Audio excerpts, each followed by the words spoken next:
about the business of culture and arts. Hold on a second, let me go.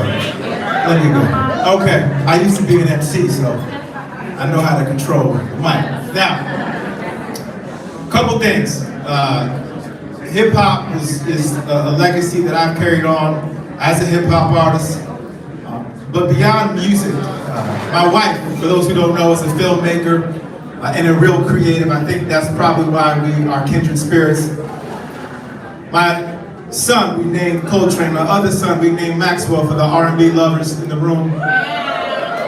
Music, art, poetry, the written word, theater, performance, all of it means so much. And I want to explain to you why it matters. Probably in a way that feels intuitive to all of you, but I think it still needs to be said. The power of creativity is the power of agency, right? The ability to feel something inside you come out of nowhere. When you hear music and you just feel the energy to dance, you feel the energy to move, that is your infinite power inside of you.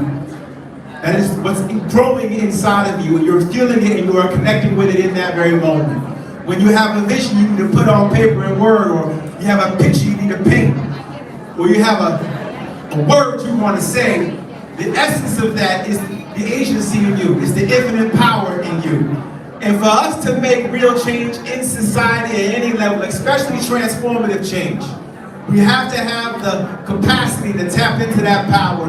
And so the museums, the cultural centers, the performative arts centers, all of this is so vitally important for us to stay connected to and to make sure we empower, especially for our young people. Our young people need to get in tune with this power as soon as humanly possible, and to become fluent in the language of this power. Because those are the children, when they are in touch with this power, that can change lives and produce transformative change for generations to come. So this is very, very important work. It's very personal to me as a creative. My wife, again, is a creative. So we are in this work with you. We love you. I support you. God bless. Thank you so much.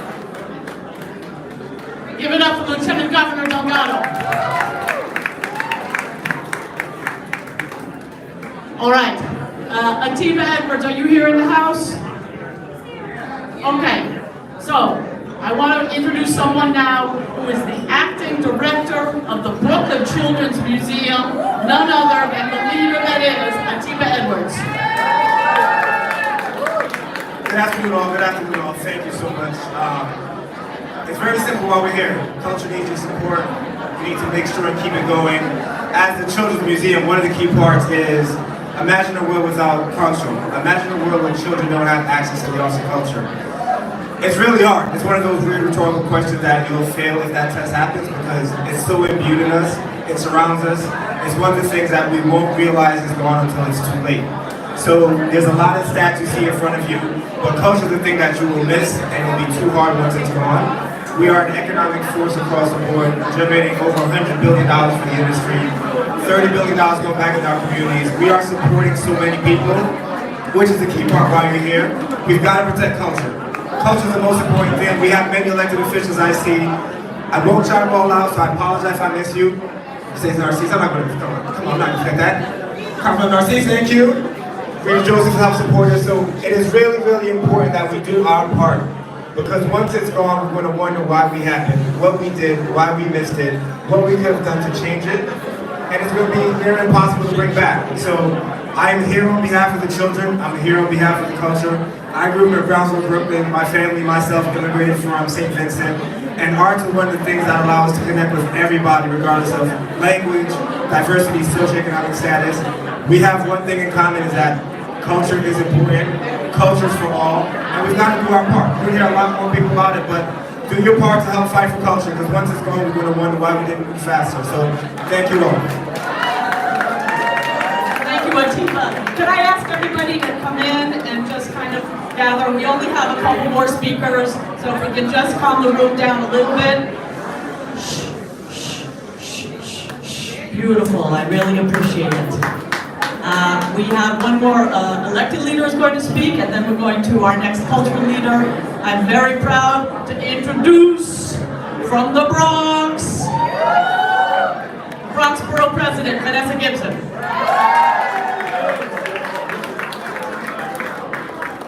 Hey everyone!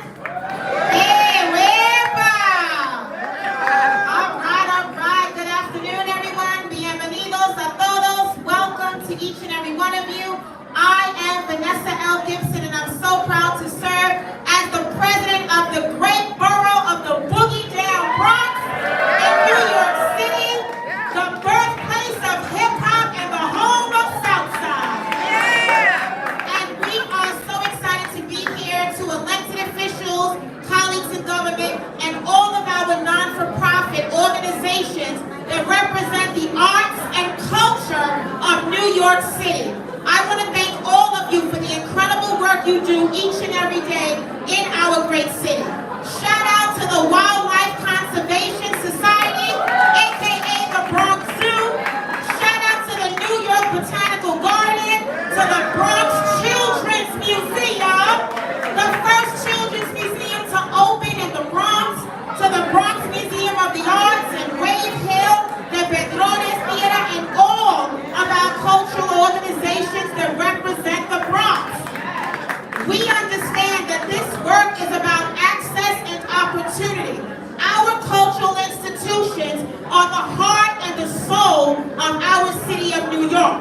They create jobs, internships, they educate our people, they work with our schools, they are a channel to a better tomorrow for our great city. I want to thank all of our cultural institutions because we also do work around anti-gun violence, because you all understand the correlation between arts, culture, education, and addressing gun violence. Giving young people jobs, internships, platforms of expression, of creativity, of imagination. That is what this work is all about. And so as the Bronx Borough President, I want to say thank you to all of you. Whether you represent Brooklyn, the Bronx, Manhattan, Queens, Staten Island, you represent the future of our city. And as we talk about budgets, we talk about policy, we want to make sure that we are getting everything that we rightfully deserve in our cultural institutions. Because during the pandemic, when many closed their doors, cultural institutions kept their doors open. You kept the jobs going. You kept our economy going. And so our young people need these outlets. We cannot tell young people to do something different if we don't offer them something different. When you offer a young person a program, after school, recreation, wraparound services, a job, you transform their lives. That is what our cultural institutions do every day. And as I close, I just have to recognize that for us in the Bronx, this is about making sure that we solidify the Bronx as the birthplace of hip-hop, and that is why we are building our own hip-hop museum in the Bronx, and why we are working with organizations like Windows of Hip-Hop, and we are building the first music studio in a New York City public school in the Bronx. Don't talk about it, be about it.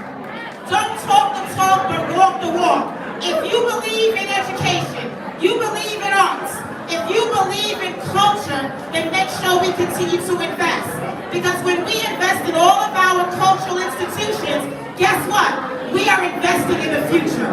So thank you all for being here. Shout out to everyone for all the great work you do. Let's continue to build and expand and create the next generation of leaders. Gracias a todos. Thank you, everyone. Thank you, Vanessa Gibson, Bronx Borough President. Amazing. I want to explain one thing. You see where this says Culture for All? Shh, one sec. I have a really great speaker coming up. Culture for All means that We know that there's culture in every community, in every immigrant community, in every low-wealth community. What we need is to support the culture in that community so that there are spaces for kids to engage in culture, so that it is a way to make a living in those communities. And no one knows more about this than our next speaker. She is building a building for the People's Theater Project. Please welcome a great civic leader, Minolora. Sí, buenas tardes a todos. Culture in the house, culture in the house. Señores, I'm not going to say much. We all know why we're here. A budget, Vanessa said it perfectly, the president, not my president, my president. A budget is a statement of values. Culture is art, culture is the future, culture is education, it's safety. We need to invest in our people, we need to invest in our communities, especially our immigrant communities and our communities of color. So, señores, con bomba y plena, especially aquí mismo en Puerto Rico, we cannot deny the power of culture that lives in us.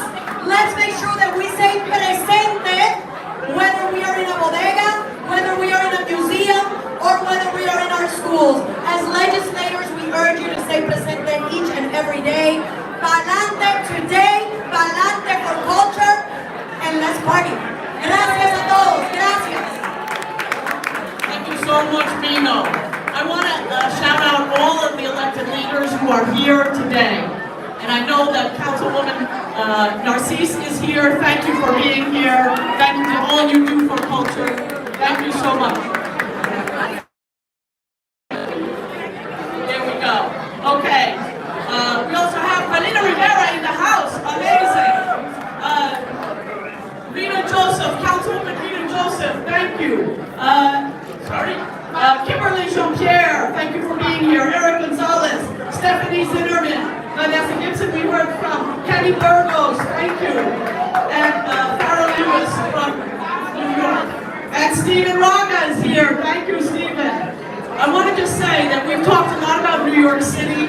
We have a lot of representatives here from the state. The state is so important, and it is so important to support arts and culture in your rural communities. Who is the most dependent on government funding? Low-wealth communities in the city and low-wealth communities in rural New York State. And what is the best thing about that has happened in the last couple of years is that the investment in arts and culture upstate has created jobs at a faster rate than any other sector. It has increased the population because artists are moving there. Invest in culture and you invest in a thriving New York State. Thanks everyone for being here. I want to also shout out the Bronx Zoo is putting on a day of service tomorrow as well. Para la Naturaleza. Sign up for it, have a drink, talk to each other, and support culture in New York State. Thank you.